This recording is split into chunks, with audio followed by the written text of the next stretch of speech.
everyone. I'm Laura Ingraham. This is Ingraham Angle from Washington tonight. Klaus and the gang. That's the focus of tonight's Angle. Now, the Associated Press, which was once considered the gold standard in reporting, is now little more than a glorified print version of MSNBC. They've gone from keeping powerful interests in check to protecting them at all costs. So when the globalists at the World Economic Forum need cover, they know where to turn. The poor billionaires, all they want to do is kick around their plans for saving the planet, and instead the AP says their event has become a target of bizarre claims for those who believe a group of elites are manipulating global events for their own benefit. The Great Reset has become shorthand on conservative talk shows for what skeptics say is a reorganization of society. Okay. Hey, fellas at the AP, hate to break it to you, but the truth is not a conspiracy. Now, what does the word reset really mean if it's not a reordering of what came before? I was trying to add up the time earlier today, but I think it's for more than 20 years now I've been reporting on afar from Davos. But now they're apparently offended when we're literally just quoting them and playing the videos that they've posted online. Because, look, if you quote them and post their videos, it's all disinformation. And apparently they've mysteriously removed some of their more controversial videos recently. If you look at this question of disinformation, I think it maps basically to every other major challenge that we are grappling with as a society, and particularly the most existential among them. Conspiracy, propaganda, clickbait, the broader mix of bad information. What it attacks is trust.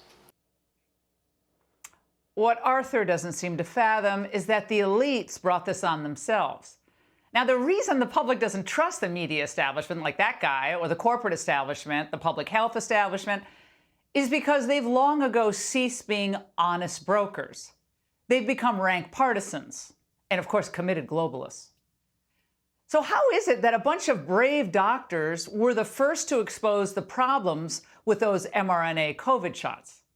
Why did the Great Lady dismiss the Hunter Biden laptop story out of hand?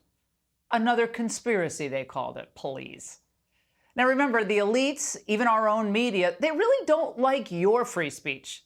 Because if your views are contrary to theirs, and your views are passionately expressed, it's going to be described as disinformation, misinformation, a conspiracy theory, or their favorite, hate speech. And the European Commission for Values and Transparency want their rules to apply here. We need the people who understand the language and the case law in the country.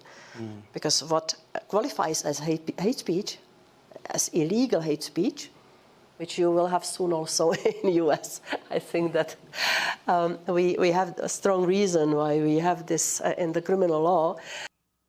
Glad Stelter got a job. Well, Klaus Schwab, the founder of the World Economic Forum, of course, agrees. But he wants to know that, look, all of this is for your own good. Our global economy is undergoing deep transformation. The energy transition, the consequences of COVID, the reshaping of supply chains are all serving as catalytic forces for the economic transformation. And the most critical fragmentation is between those who take a constructive attitude and those who are just bystanders. But the spirit of Davos is positive, is constructive. Now, when he says fragmentation, what he really means is differing opinion. And the Davos crowd wants none of that, because the elites who want to reorder society, they're always positive, always constructive. And any of you who disagree with what it will require to achieve this sustainable, greener planet, you're always destructive, negative, very negative. Yet the deflectors in the press corps, they're not interested in the truth, because if they were, they'd be digging into the true cost of all this achieving that the elites want of their vision of a cleaner, more equitable world. And while we're at it, why should we assume pure motives on the part of the World Economic Forum panelists? I mean, Klaus Schwab does sound like a Bond villain. If someone like ESG champion Larry Fink constantly makes excuses for and defends China, where they literally enslave religious minorities and dissenters? Why should we listen to anything he says? Even in the first letter, when I talked about decarbonization and climate, that was in 2020. And all the things I've said are still true today. If you do not have a lens towards decarbonization, you're not going to win one euro of business. A transition has to always be fair and just. All right. How did Larry get to Davos, by the way? In his solar jet? And how does Larry run his offices? With wind power? Now, he fancies himself the self-appointed moralist of the green agenda, the driver of sustainability and profit. But he's just a fraud. Because in his fantasy land, the little guy always gets shafted. His job gets shipped to China. He has to sell his favorite truck. He can't afford a day at Disney, let alone a week at Davos. And let's not forget, the globalists have always been partial to Europe. Because, let's face it, technocrats essentially run the EU. The people have limited say. They're slow to resist agendas forced upon them, like Angela Merkel's decision to flood the region with an influx of Islamic refugees. Not popular. They didn't do anything about it. And of course, the Davos devotees love China. Klaus and the gang, they don't care that they're the world's biggest polluter and that China continues to build coal plants. In fact, they see the CCP as a very valuable partner. Since China's up and reform process over 40 years ago, the country has made great contributions to the development of the global economy. We have to understand China is the #1 driver of clean energy today, with all its pros and cons. Absolutely right. Yeah. And we've got to cooperate with them, obviously. Now, obviously we have to cooperate with them. Now, they completely ignore the fact that since China was admitted to the World Trade Organization, they've become, if anything, more, not less oppressive. But of course, none of that matters to the elites. Then there's America. Now, we are, by our nature, rebels. We test theories. We challenge hypotheses. We question motives. And our founders understood that free inquiry was needed, and we had to protect it in order for us to remain free and an independent nation. In a world of sheep, we've been shepherds.